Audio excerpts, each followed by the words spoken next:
Parliament ST cell committee ఆధ్వర్యంలో 2024 సార్వత్రిక ఎన్నికల్లో పార్లమెంటు పరిధిలో 7 అసెంబ్లీ స్థానాలు ఎంపీ స్థానాన్ని కైవసం చేసుకోవడంతో పాటు రాష్ట్రంలో ఎన్డీఏ కూటమి పార్టీ అధికారంలోకి వచ్చిన సందర్భంగా శుభాకాంక్షలు తెలపడం జరిగింది।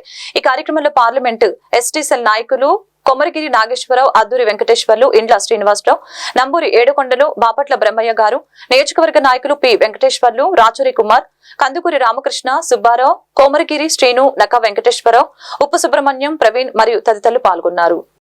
తెలుగుదేశం పార్టీ బాపట్ల పార్లమెంటరీ గిరిజన విభాగం ఆధ్వర్యంలో బాపట్ల పార్లమెంట్ పరిధిలో ఉన్నటువంటి 7 ఎమ్మెల్యేలతో పాటు ఎంపీ స్థానాన్ని కూడా కైవసం చేసుకొని ఈ రాష్ట్రంలో అధికారంలోకి వచ్చినటువంటి ఎన్డీఏ కూటమికి శుభాకాంక్షలు తెలుపుతూ ఈ రోజు గిరిజనులంతా కూడా 7 నియోజకవర్గాల నుంచి పెద్ద ఎత్తున ఈ రోజు బాపట్ల పార్లమెంట్ పార్టీ ఆఫీస్ కి రావడం జరిగింది। ఈ రోజు ముఖ్యమైనటువంటి విషయంగా ఈ రోజు శుభ సందర్భంగా కేక్ కట్ చేసి ఈ రోజు అందరూ కూడా శుభాకాంక్షలు తెలియజేస్తా ఉన్నా।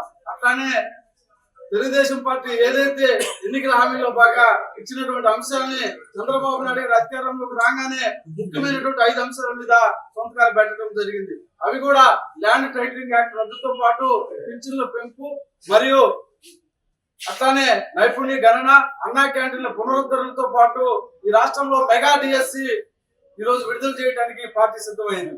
వీటితో పాటు ట్రైబల్ విషయానికి ట్రైబల్ వెల్ఫేర్ సంబంధించి రాష్ట్రంలో ట్రైబల్ వెల్ఫేర్ మినిస్టర్ గా బాధ్యతలు స్వీకరించిన తర్వాత ఈ రాష్ట్రంలో ఉన్నటువంటి 544 ఆశ్రమ గిరిజన గురుకులాల్లో ఏఎన్ఎం పోస్టుల భర్తీ కూడా మొట్టమొదటి సంతకం చేస్తూ మంత్రి గారు చేసినటువంటి సందర్భాన్ని ఈ రోజు అందరూ కూడా గుర్తు చేస్తా ఉన్నారు। కాబట్టి వాటితో పాటు ఈ రాష్ట్రంలో 9 ఐటీడీఏలు ఉండే వాటిలో పూర్తి స్థాయిలో బలోపేతం చేసే విధంగా ప్రక్షాళన చేసే విధంగా కూడా మంత్రి గారు మొట్టమొదటి సంతకం చేసినటువంటి సందర్భంగా ఈ రోజు గిరిజన విభాగం తరఫున హర్షిస్తా ఉన్నాం, మేమందరం ఆనందం వ్యక్తం చేస్తా ఉన్నాం।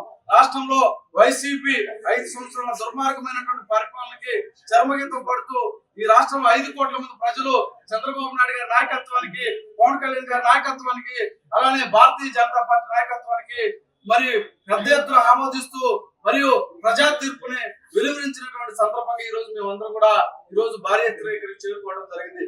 ఖచ్చితంగా ఈ రాష్ట్రంలో schedule area, non schedule area ఉన్నటువంటి గిరిజనులందరూ కూడా తెలుగుదేశం పార్టీ సముచితమైనటువంటి స్థానాన్ని సరే ప్రస్తావిస్తుంది। ఖచ్చితంగా రాబోయే రోజుల్లో గిరిజన సమస్యలు కూడా ఈ యొక్క జిల్లాలో ఉన్నటువంటి ఎమ్మెల్యేలు కూడా గిరిజన సమస్యల మీద ప్రత్యేకమైనటువంటి కార్యాచరణ దృష్టి కూడా పెట్టే విధంగా పనిచేస్తా ఉన్నారు। కాబట్టి మేము కూడా రాబోయే రోజుల్లో ఇదే కాదు, ఈ 5 ఏళ్లే కాదు, ఖచ్చితంగా 2029లో కూడా తెలుగుదేశం పార్టీని మరలా అధికారంలోకి తెచ్చుకునే విధంగా మేమందరం కూడా సమిష్టితో సమన్వయంతో అందరిని కలుపుకొని